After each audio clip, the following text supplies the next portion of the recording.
Hello, my American Studies 140 students. This is Professor Donald Earl Collins. I just wanted to talk to you briefly about your papers, the first papers for the course papers on Camille Acker's Training School for Negro Girls. As you should all be aware of by now, you've gotten your grades for your papers, and generally the grades look all right. Mostly B pluses and A's, right? Between B plus, A minus, and A, right? On your papers overall. Well, overall your papers are between, say, pretty decent and on the verge of very good. None of you were truly very good across the board, right? You either didn't write introductions or thesis statements at all in a couple of cases, because all you did was summarize without necessarily addressing the question, but not really I mean, you know, addressing it in full or even mostly just part of the way, just enough to have a decent grade, to addressing the question, trying to make connections, but still there are parts. No one wrote a really good introduction, very good or excellent introduction. No one wrote a very good or excellent thesis statement, or if you did, you certainly didn't follow through with it, right? These are all observations. These are not criticisms. I'm not particularly disappointed one way or the other. But I just want to point out some issues regarding your paper and things that I want to address in terms of everyone's writing between now and the end of the course. And we'll address these things. Don't worry. This is not me saying that I'm going to grade you hard. I used to really grade hard on these sorts of things. And unfortunately, that's one of the signs of being, I guess, the writer that I am is the fact that I'm very hard on everyone's writing, especially and including my own. So do not take it to heart if you see anything, if you see a lot of red, if you see a lot of commentary. It's me really trying to help you. And please read those comments and read my feedback. This is, again, these are observations, and it's a critique to be sure, but these are critiques based on observations and not me just needlessly critiquing you because, oh, you can't become a better writer. Part of really higher ed is to become a better writer so that you can communicate clearly and concisely to people, right? So, and that's just a minor aside in terms of thinking about your papers and in general, right? So thesis introductions are really important. I'd say about 60% of you wrote your thesis and introduction as your conclusion and should have made that your introduction. And by the way, that is a very good technique for writing papers in the future. Assuming that you give yourself enough time to go, hey, this reads better in my introduction. Maybe I should move this to the front and then write a whole new conclusion at the end. That's usually what I had to do when I was a student in order to do better in terms of writing introductions and thesis statements. Because half the time you don't figure out what the heck you're writing until you've written it, and you go, oh, so that's what I really wrote. So then that's how you're able to write a proper introduction to thesis is usually after the fact. But which gets me to my main point, which is don't wait till the last minute to write your papers. Don't cram papers and do paper assignments the day or the day before they're due.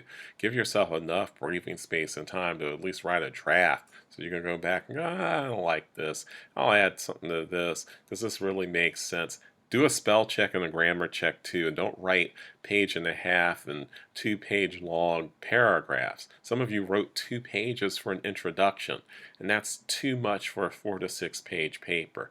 Introduction should be at most 2 paragraphs, 3/4 to a full page, and then the rest of it should be body paragraphs hitting different aspects of the prompt that you are trying to answer. So there's that part too. But beyond the nuts and bolts, there are really a fundamental issue, which is one of the things I look for in these kinds of papers, because this is an American Studies class or a history class, right, or something that has ties to history and culture, is multi-level analysis, right? Where you make 1, 2, 3, 4, 5 different connections in the paper to different, not only the different aspects of what the prompt is trying to get you to, but different aspects of the things that are within that prompt. Not just in answering the prompt, but in dealing with the nitty-gritty beyond it. And this book lent itself to multi-layered and multi-level analysis, right? Lots of connections, not only in terms of the questions being asked, but in terms of the characters themselves, each one of them embodying at least two levels of analysis. The intersectional analysis of being a black woman or a black girl, meaning that there's issues around gender and sexism and misogyny, or for those of you who are a little more sophisticated, misogynoir, hatred toward black women, right? That's what misogynoir means, right? And combining that with systemic racism or aspects of racism that show up in their daily lives, right? Like with schooling, like unequal schooling, the issues that black girls in particular had to deal with in terms of schooling. Expectations, familial expectations. None of you talked about the main issue that Bit found herself in that essay that dealt with, the short story that dealt with, it was wrapped around Len Bias's drafting in the NBA from the University of Maryland and his eventual death and an overdose from cocaine, from one snort of cocaine. The only time apparently he did it, and he dies from it in June 21st of 1986. And how her family basically is this heteronormative, black masculine family where the men are quite frankly more important than the women, and where Bit really hasn't found her place in the world, whereas there are all these expectations on her older brother. Right there's nexism of racism and sexism in the case of Bit. There certainly is the case in this case of Bess, her being a TSA agent and her being treated as the angry black woman who has no rights to ever get angry. And the one time she actually does get angry, she loses her job. You know, because showing that even though there are two women involved, the woman who happens to be black loses her job, and the white woman who gets her silk shirt, silk blouse damaged is treated differently because she's a white woman. Now maybe there's some issues revolving around class as well, because one's a TSA agent, the other woman is presumably a professional white woman. But you cannot separate all of those things, right? This isn't a grad class where we get to sit around and decide how much of this is about class, how much of this is about gender, how much of this is about race, especially when you talk about how all these things are embodied in a person or persons or our systems. So those are things that you guys should have been looking for in your papers. And even in the case, say, with Janice and Shelby and the TNT Social Club, right? A bunch of you talked about the class distinctions there, the fact that, these people supposedly, even though I told you not to do this, some of you still insisted that these people wanted to be white, which is not the case. They're not wanting to be white. They just don't want to be stereotypically poor and black. There is a difference, right? There is a difference between colorism and out full-fledged internalized racism to the point where you hate the color of your own skin. Right? And there are people like that. But trust me, there are definitely black and brown people who do that. But this social club is not built on that, right? So keep that in mind. But even within the midst of it, there's sexism and misogyny.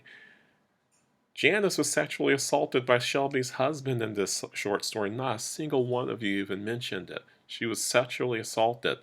This guy tried to put the moves on her, groped her, grabbed her, and she paid the price ultimately by not being invited to the TNT Social Club by Shelby because Shelby caught her husband with her. And this wasn't the first time this had happened, right?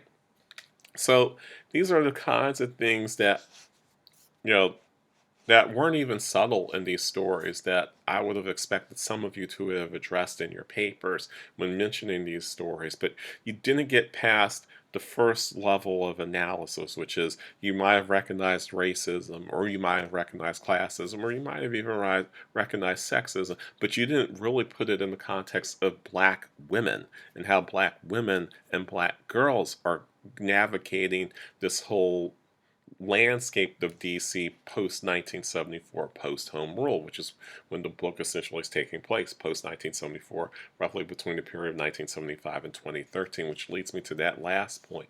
A lot of you did bring in historical context and got credit for it, but you weren't able to make the connections between the historical context and the stories of these fictionalized black women who are basically fictionalized in the midst of real life incidents and trends that were taking place in DC.